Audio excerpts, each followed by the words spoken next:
Good afternoon, everybody. Thanks for tuning in. John Kelly Profile here, and welcome. Welcome. Today, we're going to be talking about Kegan Kline, no other than Kegan Kline. What a manipulator he is, right? And we're also going to include the Odinists and the so-called sacrificial sacrifices, which, what can I tell you? Right? You'll hear more about it as we focus in on this. But I wanted to throw Kegan Kline in on this because I mean, man, what a real sexual stalker he was. Anyway, getting out here, I want to send our condolences out to Libby and Abby's family and friends. As always, we're deeply sorry for what everybody has gone through with their family and friends. It's horrible, horrible situation. I also want to add Kegan Kline's victims and their families. I'm extremely sorry for what you had to go through at the hands of this animal. And to be honest with you, we just wish you the deepest of all sympathies, and hopefully, things pass. But this guy was just really bad news and really a dark stalker, if you know what I mean, and manipulator. Okay. Today, we're very happy to have Pam Bogart on the show. She's terrific. I've known her for, God knows, over 25 years, worked with her. She was a really great counselor, probation, crisis counselor, and investigator, second to none when investigating and digging up people. Let me tell you something. She'll find you. I don't care if you're in England or wherever. Yeah, you're laughing. Wherever you're at, yeah, she's coming, okay? And you're going because she doesn't let up, and she will find you. Believe me, she knows how to use that internet. Let me tell you what, okay? Also, something else I want to bring out, and we have to, that everybody's innocent until proven guilty in a court of law. And last but not least, my book, Discovering Lazarus, The Good, the Bad, and the Ugly of John Kelly Profiler, how I kicked a horrible cocaine addiction, became a counselor, then a psychotherapist, and moved on to profiling. And here I am today. I can't thank you so much for your purchases, for all your great comments, your reviews. You guys are terrific. Thank you so much. We really appreciate it. And speaking of comments, if you like us, please let us know. Give us a like, subscribe, but comment. We'll always get back to you. We'll always answer them. Let us know what you think. Okay? We do this for you as well as ourselves. We're trying to catch bad guys and trying to figure out what makes them tick. Because if we can figure that out, then we can catch them, right? We can figure out their thinking. That'll lead us to their behavior, which can lead us to grabbing. Okay. So anyway, we've got some pretty bad dudes here today we're talking about. And at this point, let's roll and see some of our early vids on Kegan Kline so we can refresh our memories on exactly what kind of predator we're dealing with.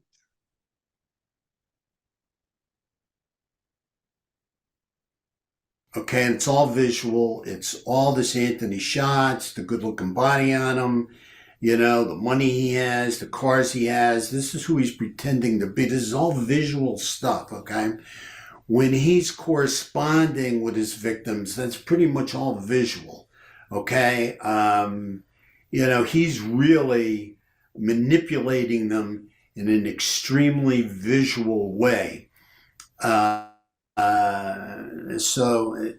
That fits.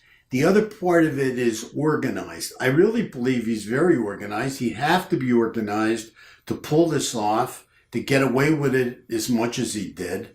And you can see his organizational planning in, this whole,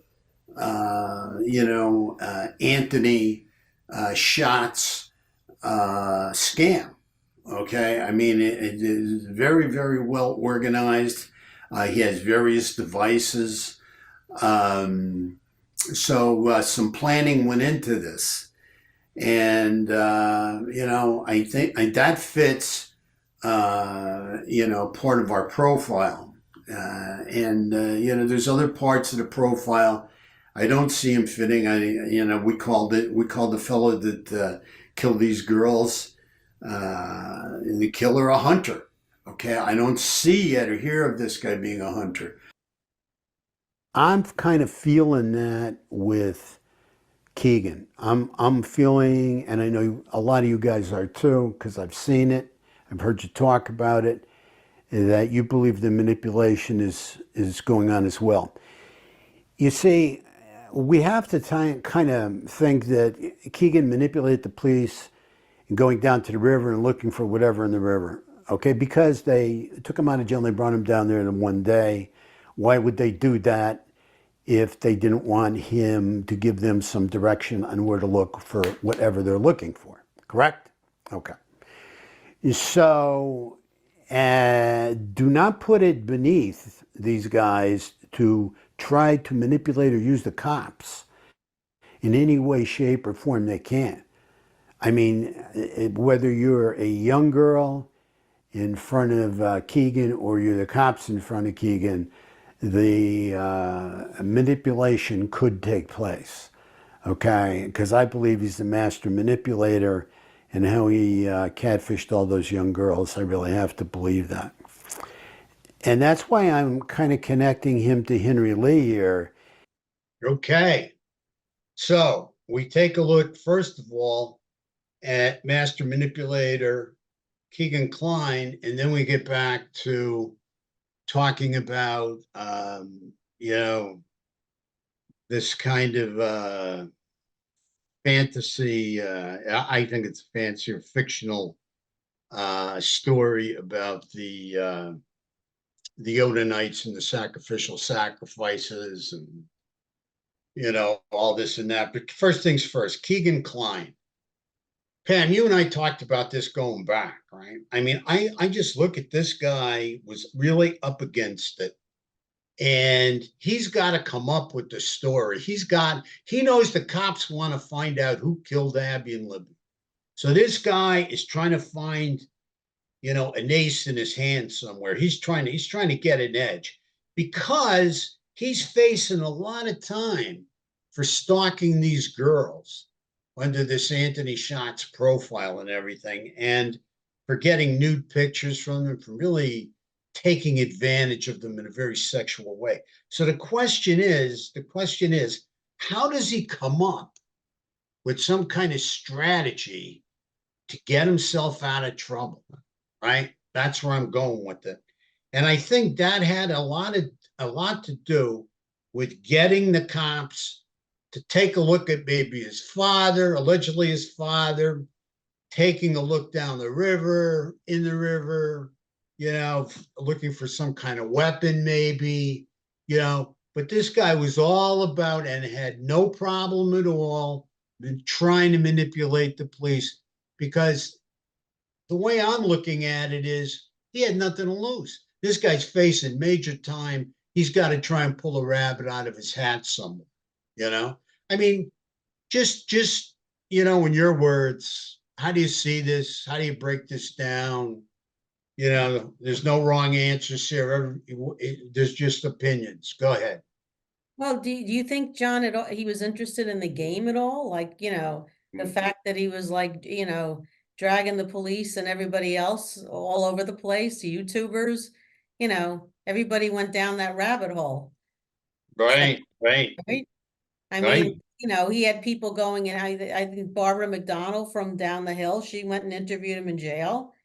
And, he was pretty, they gave a lot of attention to him for a very long time. Yeah, and he probably liked that attention, huh?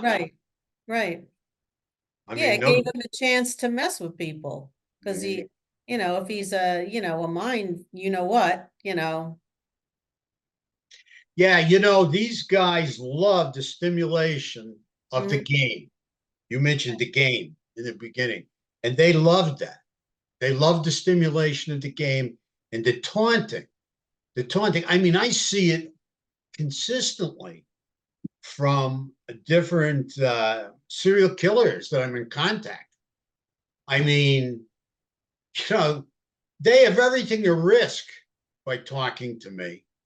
And even though they're in prison and they're doing, life or consecutive life sentences, I mean, there's a lot of other cases they're good for, but they haven't admitted to.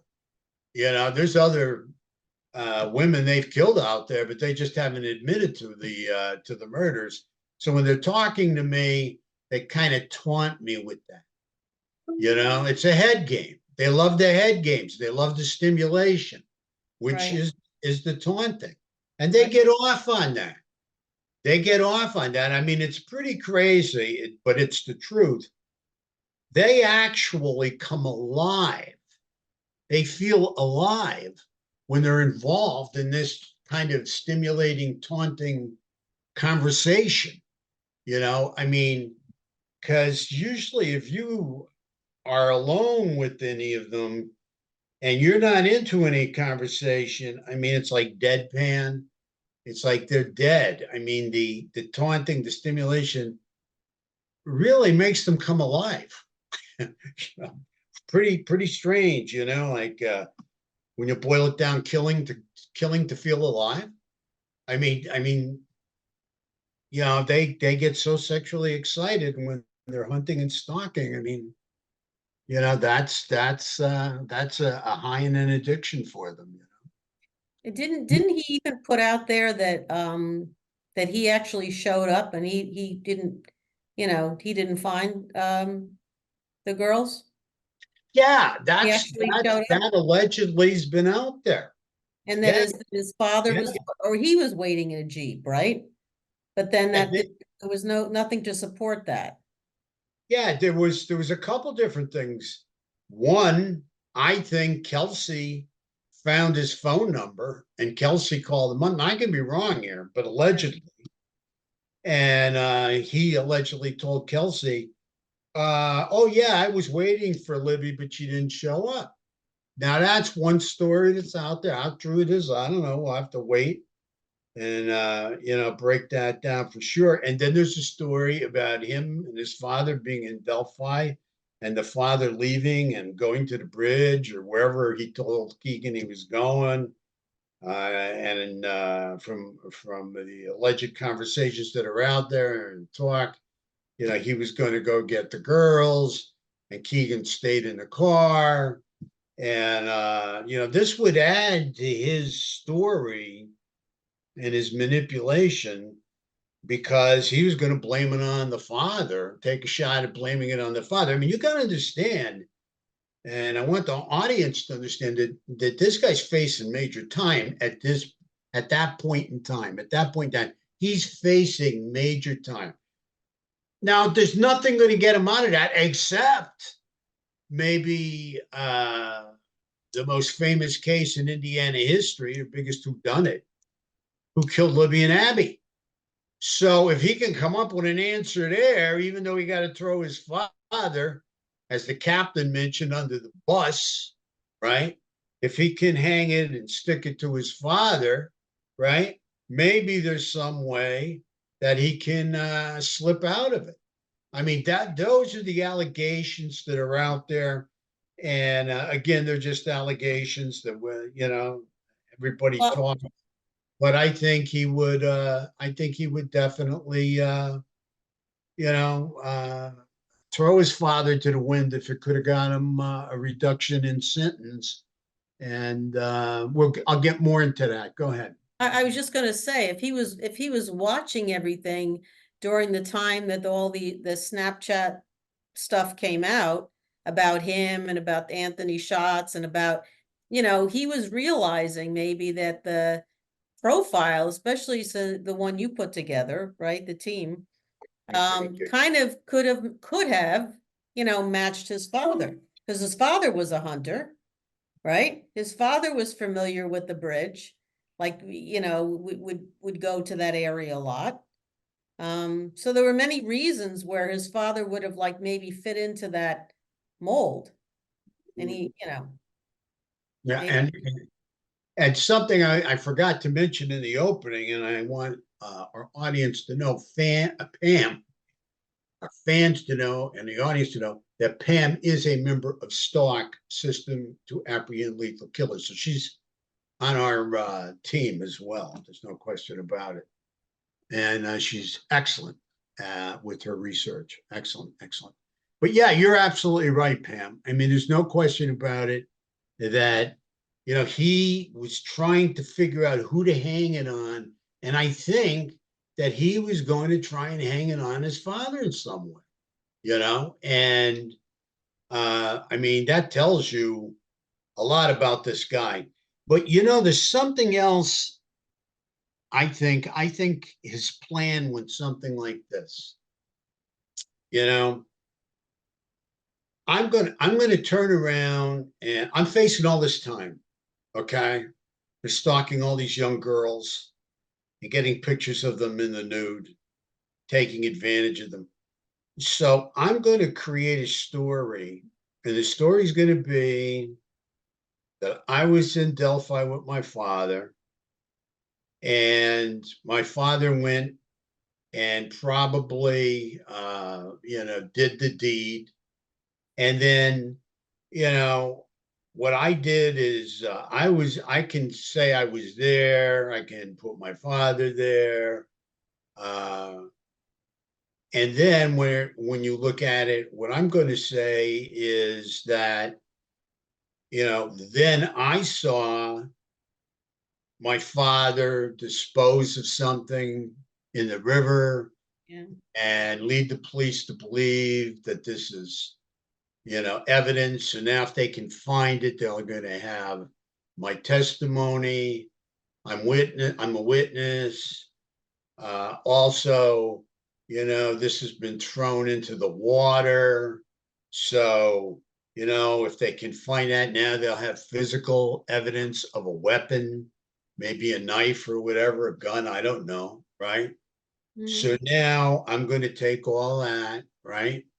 And since my case is coming up, because don't forget, we haven't heard of Richard Allen at this point, right? Right. So I'm pretty sure. So now my case is coming up. So now I got to get them to turn around and say, and cut a deal with me and say, okay, if I cooperate and I give them all this, they're going to give me a big reduction in sentencing. I think that's what his thinking is. You know, if I have to throw my father under a bus, I got to throw my father under a bus. But the bottom line is, I'm going to get a deal out of this. I'm going to get some kind of deal, and I'm not going to have to go away for a long time. Unfortunately, it didn't work out the way he wanted it to work out, and he's doing major time. He's in prison right now doing major time. Okay. So, you know, it didn't work out that way, but I can see him weaving this story together and being convincing to the point where he got the police, because don't forget, everything costs money. He got the police to go down there into that river and search that river. I mean, whoa, you know, that's money, right? And that's you know, time that these guys got to spend, For you know. days. Yeah. So he had to be convincing with that story, you know. And then, of course, it all unraveled when the kudos to law enforcement when they really investigated it. It unraveled, and then they found out there was major discrepancies in his story, and that was it. That was the end of him. You know, now we really don't hear much from him, but he's somebody, you know, you can't forget, and especially up there. I mean, he'll be in a lot of people's minds. He'll live on for a long, long time for the atrocities he committed.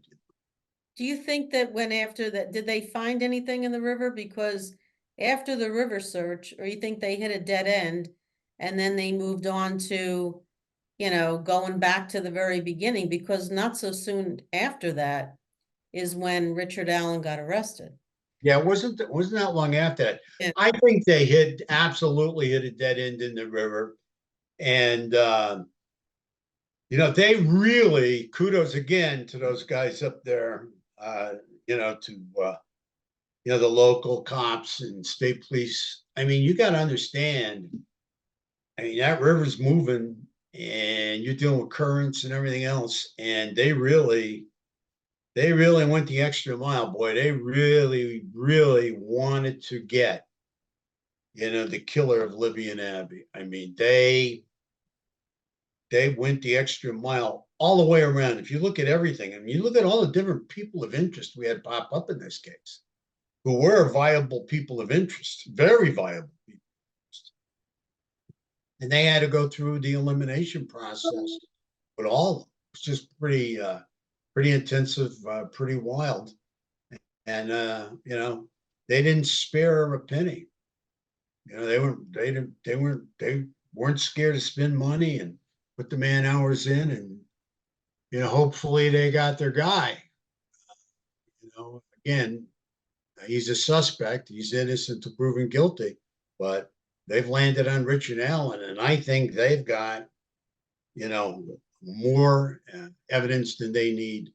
I really do. I really believe that.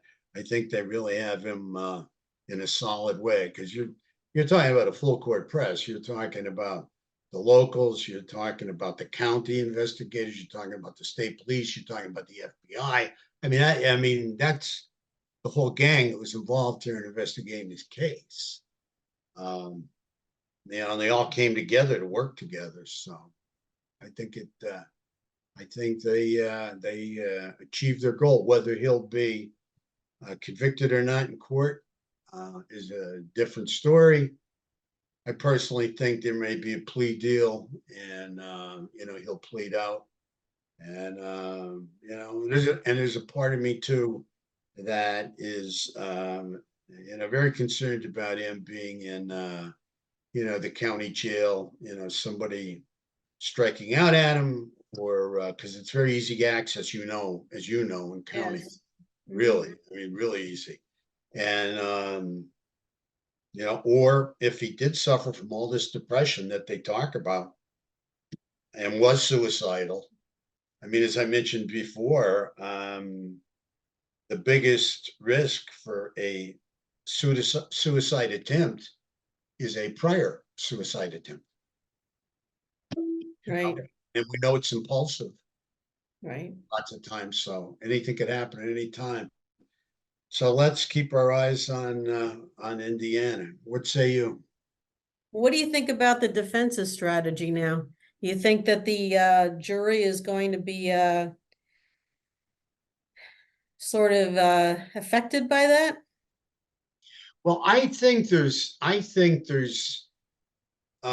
lot of smoke and mirrors here with Odinists, sacrificial sacrifices that have gone on, that they say have gone on. But we look at it, we try and look at things in a common sense way. And before Libby and Abby, we saw no sacrifices. After Libby and Abby, for years, and don't forget, we were just involved by putting the profile together for 4 years. 4 years, right? So there was no sacrificial killings afterwards. There's no sacrifices. So we had a hard time with that. We had a hard time. And then when they were talking about the crime scene, and we're hip to a lot of different crime scenes over the years, and we were focused on what they were saying, where there were twigs that were put on the kids' heads or whatever, to make it look like something or other. And people have imaginations, but it could just be the very fact too, for whatever reason, the person's in a terror-filled state. I mean, he's just killed two little girls, right? And he's just trying to cover them in some way. I mean, he could be out of it and not even realize it. Mhm. It affects different killers in different ways. So I don't think that proves in any way, shape, or form. Then this F or something on the tree, the blood splatter, whatever. I Right. mean, blood splatter can look like a lot of different things, so we didn't buy in on that either. Our focus was on law enforcement and how committed and definite they pretty much were on, the physical evidence that they found and secured, and were adamant about going forward. Then, so we didn't believe in Odinists from the beginning, having sacrifices and sacrificing these girls. We were focused also on, the other part of it where, uh, you know, they were talking about, this crew of Odinists that were connected to Vikings or whatever, and they had records or whatever.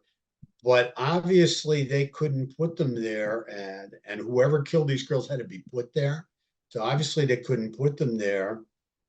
And I have to believe Ellie certainly cleared them, and it can be, and you can clear somebody pretty quick these days. The digital information that's out there, you can find out if they were at work. I think the one guy was at work, and then he went to the gym, and I Right. mean they can track that Yeah, in the main player was yeah. I mean, he in didn't even have any time to get there. exactly. And then I felt that they really have strong evidence, what led me to feel that way too. And maybe I'm wrong here. I don't know, but they seem like they doubled up on the charges. Richard Allen. 2 counts of murder, but 2 counts of kidnapping or something to that effect. But there was like a doubling up of the charges. And I thought to myself, man, they got to be pretty sure of themselves here. So I think they're pretty sure of the evidence they got, and I think it'll all come out. Um, the defense could not get the search warrant tossed. Right. So there's probably a Uh, lot of recovery in the home, right? right. What did they recover there? Right, that is major. Right. Uh, and then the his admissions to the murders, weren't being thrown out. They were going to be allowed in to the trial. So they've got that major problem as well. Um, why do people admit like that? I mean, I've never seen that before.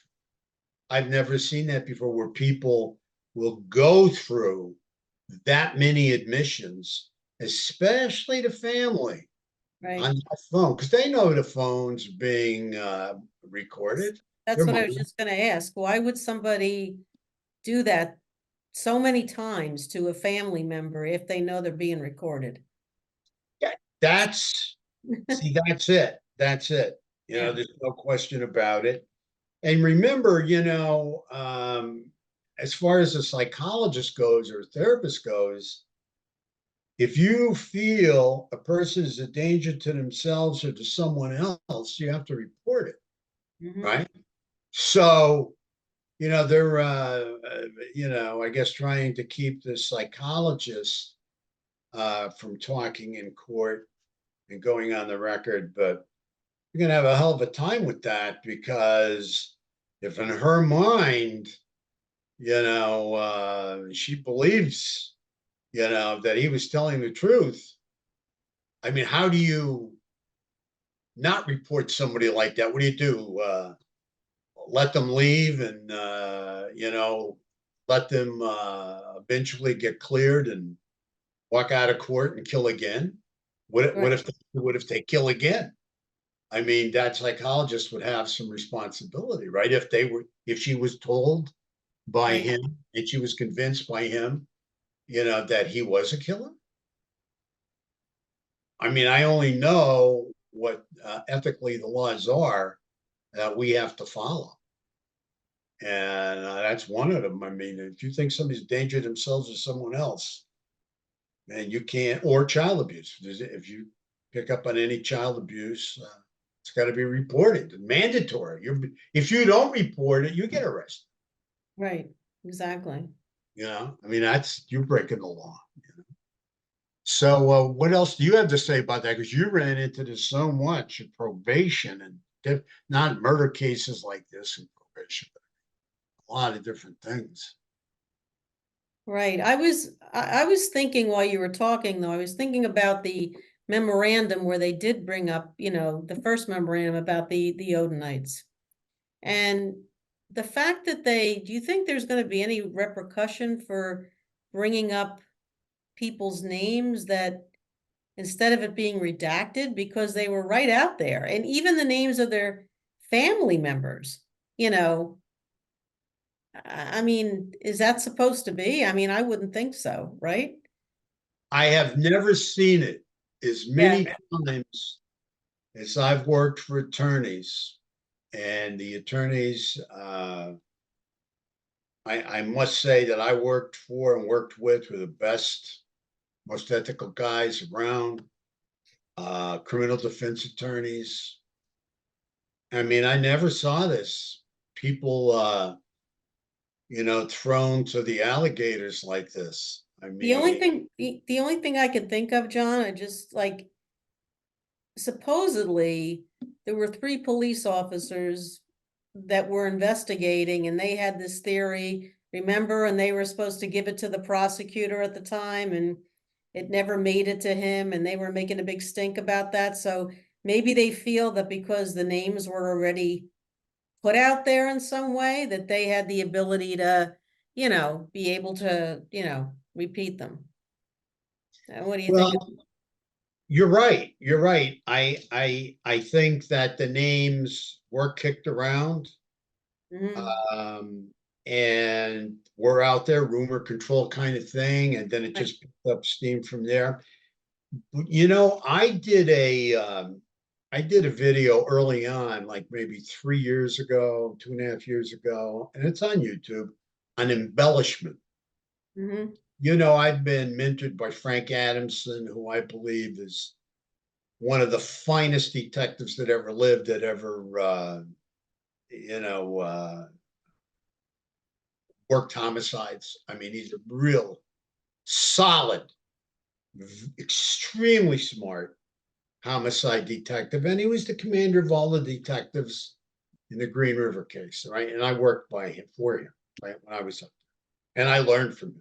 And all these years after he retired, he partnered up with me, and after all these years, I mean, I'm still learning from him. Okay, but he taught me about embellishment, and he taught me how dangerous it can be. Because if you feel strong enough, it's a person, and especially if you're law enforcement, sometimes you can put a square peg in a round hole. You can embellish it so much, that it becomes kind of part of the investigation, and other detectives fall in line with your thoughts because it makes some kind of sense. It makes some kind of sense. And it's called embellishing. So then you may not have the physical evidence yet. And that's what they're saying in their mind, yet. But I've seen this with different detectives, how they can really grab onto something and embellish it. And then once you start embellishing it, it causes another situation, because you don't want to look wrong and you don't want to look stupid, even though you're not stupid. But in Yeah. your mind, you might think, well, I've been embellishing, I've been talking about this guy all along, and I'm convinced. And and most of the time, they're convinced in their mind that this is the right guy.